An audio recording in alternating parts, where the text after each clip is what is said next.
JID or JID?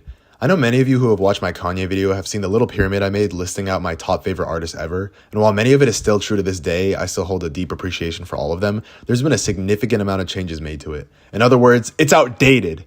I definitely have a series of new faces up there like Peggy, Smino, SZA, Drake, but most importantly, I would do this. Yep, JID is my favorite artist. There, I said it.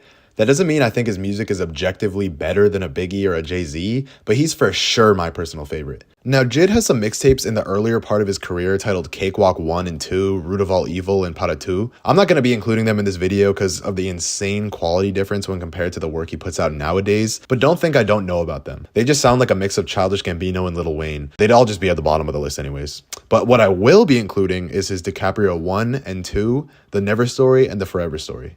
Now, no more dilly-dallying, let's jump straight into this list head first. Starting with dead last, we have... Bye, Demetrius, it's over. Frequency change. I feel like it's only fitting to listen to this if you're gonna do a full run of DiCaprio 2 front to back because of how well it transitions into slick talk, and also because of how funny it is. If you're gonna do a TV channel flip interlude track like Daft Punk's On or Off, then do it like this. Fleas in my bed, but don't say I'm a dog. Let Interlude Part 1. If you don't already know, every song on the DiCaprio mixtape shares the prefix Le in the title, kind of like Leo's name. I know my time almost up. Le Hooligans. I don't have a snarky remark or comment to make about this one. It's fine, but there are significantly better Earth Gang collaborations out there, and I'm not one to actively go back and listen to this one. Kind of drawn out and kind of boring. I can bleed in the booth and leave a tooth as a souvenir for who? I don't like Bruh. It's an ancient song from his older days that he re-recorded here with Denzel, but no amount of editing can save it in my opinion. Despacito 2 is the one track on DiCaprio 2 that's holding it back from being a perfect album in my eyes. I know no one's going to agree with me on that one, but it's something I've been feeling for the longest time and I've never gotten over. I just think the album could have done without it easily. Latumba Part 1 is calm, but I just want to make it apparent that those last 4 tracks are the only ones I'm skipping. Everything from here on is just subpar at its worst, which is a huge compliment to his music. My fear, my lord, my chances. Division is a slightly better version of Le Hooligans. Back in Punda replay. Hood Booger being on both DiCaprio and The Never Story reminded me of that Dior is on every single Pop Smoke album. No, they can't shake my squad. Le Flu Game. The feature on this song is really just Chance the Rapper in disguise. Curtis Williams' chorus is what makes Le Stud Muffin as infectious as it is, but I also like the ending too. Hereditary showed us earlier on in his career that JID can sing, and he doesn't stray away from showing us that on this one or any of his other slower tracks he has in his catalog later down the line. I say keep it coming. Move a mountain for money, nothing keeping me from getting to you. Bro, trying to be Sexy Red so bad. Can't Make You Change has been the weakest cut off of The Forever Story since day one for me. And like I said before on this channel, I think this album is a flawless 10 out of 10 masterpiece. I love every song on it, and I stand by that to this day. I do thoroughly enjoy this song, but I just like the other ones way more. Christo and JID never miss together, and 29 Freestyle here is no exception.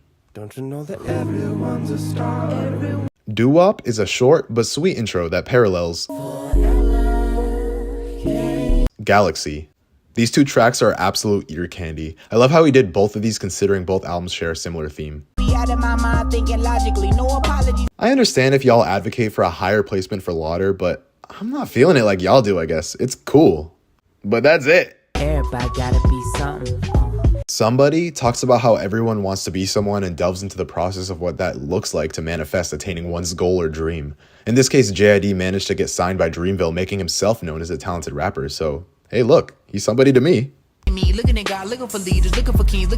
Off to Zoinkies is an anti-drug anthem, as if you couldn't already tell from the title. See, this is why you gotta show your kids JID's music at a very young age. Their impressionable minds can get ahead of the game to be exposed to peak before anyone else. Work like a vet, hell no, I don't work for 8701 references Usher's 3rd album of the same name. Black sounds great on it on the little riff here. It's a short track, but a fun one. I wasn't even on camera, just hit the lick. General is a grimy sounding track that sets the stage for the rest of JID's album, putting him on a pedestal and sharing his story of playing football. But now he's here and he's going to be the best and upcoming rapper in the game.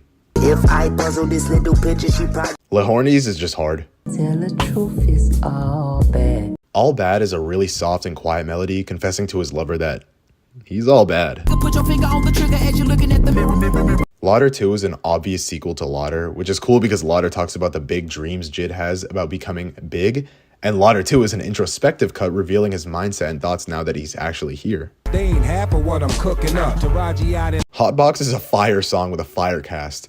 DJ Drama, J.I.D, Method Man, and Joey? That's a recipe for some absolute heat, and they do not disappoint at all. Each guy cooks here, no pun intended. Voices in my head and then I go record it. I think anytime JID links up with any of the Griselda members, it's already going to be a certified hit. Ballads being a perfect example, which was why I was so hyped to hear him on Mama's Primetime off of Westside Gunn's new album. Tide is a struggle between opposing parties in a relationship with JID and Ella Mai singing from two sides of a story. It's great, but some of the lyrics kind of catch me off guard sometimes. Just the other day encourages the act of refining one's work in fear of losing just as fast as he got everything he's achieved and worked for up until this point. I gave them rappers they time at the podium. I ain't spoken. Half Doing Dope gives us the most randomest collab with Babytron, but it's great. I'm Zach, you AC, that Jesse and Kelly. The lyrics behind Ed, Ed, and Eddie is simply reminiscent of one's childhood. The repeated organ playing is pretty lax and nice vibe all around. I did a lot for my brother. You better watch. If the title doesn't make it clear enough, Brudanem is an anthem praising the strong relationships brothers can have. And despite me only having one sister, I'm literally splitting rent with my brothers in Christ. So I'd like to think I have some idea of what having brothers is like. Happening, Batman, bullets racket like Batman. Clutter is an undercover banger that's not on many people's radars, but it's certainly on my consistent rotation. codeine without coughing. I sleep without tossing. She call me. Van Gogh was a leak that I was highly anticipating, and I'm super happy it's out. I think Lil Yachty is such a hit or miss artist, but him teaming up with JID brings out the best in him on here. Doing safety reads, watch the flash. 2007 is basically his last call. Westbrook has probably what is my favorite ASAP Ferg chorus to date.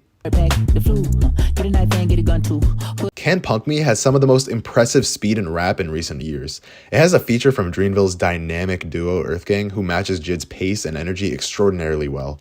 This whole song moves faster than me buying tickets to the opening premiere of Spider-Man Across the Spider-Verse. Hallelujah, pushing daisies and some tulips. Off D's was actually the first song of his I'd ever listened to and really what's got me into his music. It was my freshman year of high school, and I remember I was in history class in the library when I first was exposed to this absolute ear candy. Baby, you Betty Shabazz, you kinda match my... Latrow is one of those tracks I wish I can go back to and listen to again for the first time. I had goosebumps listening to the DiCaprio clips throughout its whole thing. The Corby kept a little 40 inside his... Slick Talk is a textbook example of how to kick off your album. His use of transitions never gets old, and his pen game is on point. Now into the section of songs I consider absolutely perfect, we have Cody Blue 31. Bro was in his R&B bag when he cooked up this one. His singing is on a whole other level, but I usually find myself listening to his rapping songs way more often. The second verse on Mounted Up blows my socks off every time. Hasta Luego being a bonus track is just a subtle flex of how good his music really is. But I'm just glad he doesn't think rapping a full verse in Spanish was a good idea. Drake, gently, Bad Bunny. Youngest in the family. The children's voices singing on Money sound so good. And at this point during my first listen to this album, I was at a loss for words because there are no duds. Everything I gave, everything and got nothing back. I won't lie to you, working out took some time to climb up this list. I'd always enjoy it, but I thought it was just another calm and laid-back piano track, which it is, but it only really hit me when I heard it live at his concert. Some of those moments you can't relive, and this was one of them. Just in time. Lil Wayne was rapping like his rent was due on this track. Systenem is the better half of Brudanem, fully dedicated to his sister, describing her as one of the most influential people in his life. The whole thing sounds super eerie, and the layered vocals in between verses are so cool. Point and 1 and 100 Will Chamber. Just breaking into the top 10 spots, we have Never, the lead single to his debut studio album. The whole thing talks about how he's never had anything growing up and had to really work hard to get to where he's at. Both halves of the song are great, and I'm constantly bumping this all the time. Dance Now is such a staple song in his career. The constant loop in the back with the insanely catchy chorus hooks you faster than a lure does a bluegill. It's an absolute banger and nothing more. Cover my back, cover man, please come with a blitz. Look at this. 151 Rum, despite being exclusively known nowadays for being in Euphoria, I still think slaps. Bad kids in the caravan. Crack Sandwich gives me chills every time I listen to the story he tells. It's more of an illustrative song that, according to JID himself, was the hardest song to write on the album. It's basically just talking about his family dynamic, recounting a story of how he and his siblings all got in a huge fight with other customers at a bar in New Orleans and ended up in jail for a couple hours. You can hear the clips of everyone talking and bickering throughout the song. It's pretty crazy but insanely impressive storytelling. I done seen some better days before. Better Days is a very emotional song about nostalgia and coming of age. It's beautiful and nothing less. Nothing to brag about. Gun blast in the background. Surround Sound was the single that kicked off this album's rollout, and from the moment I heard it, I knew it was going to be a special one. The classic Aretha Franklin sample from Mos Def's Miss Fat Booty is super iconic. And 21 Savage, one of my favorite feature artists, never seems to miss when he hops on a song. He's always been averting disappointment and exceeding expectations from me in recent memory, so I have to give him props. But can we also talk about Baby Tate? What a way to transition and flip the song into its latter half. I'm so glad this one got widely recognized and got the flowers that it deserves. We could travel, but the journey long. I prefer we get a little murder on. Radar is phenomenal. Period. That's it. This track will give you the reason as to why J.I.D is known as the king of beat switches. For this song has phases. Not only is the tremendous production constantly changing and keeping you on your toes, but JID's inflections and wordplay flow so effortlessly over it, making it sound like he'll never run out of breath ever. Carry all my dirt to the grave. Strawberries is a very entertaining cut, talking about the rare cons found in a relationship, with BJ the Chicago Kid backing him up with a great chorus. All around hilarious bars and amazing production from J. Cole. Underwear is probably his most underrated track by far. Everything about it is so infectious to me. The rapping, the dark and slowed down piano instrumental, the random obsession with Matthew McConaughey, it's all fantastic. You all have the right and freedom to completely disagree with me on this take, but I wholeheartedly have it as nearest to my favorite JID song as it can be. And speaking of my favorite JID song, we have the first place on this list, which I'm about to reveal. Do you know what it is? Try and take a guess. Go ahead and pause the video, then comment what you think it is before I announce it. What's the one song I haven't mentioned yet? It is... Play it for your friends when I drop a mixtape. Both of us are winning. Stars. I could write a whole essay on why this is my favorite song of his, but honestly, if you just go give it a listen with some headphones, that'll give you the reason why. The slow and somber start to the song, progressively picking up, the weird vocal inflections, and on top of it, I heard it live, which, like I said earlier, increases my love for this song tenfold, and Mos Def? How can you not love it? Well, that's my ranking of every single JID song in my personal humble man's opinion. What'd you think? Let me know if I'm bat poop crazy or if it's low-key valid. But that's about it from me. Thank you all so much for your patience, and I'll see you in the next one. See ya.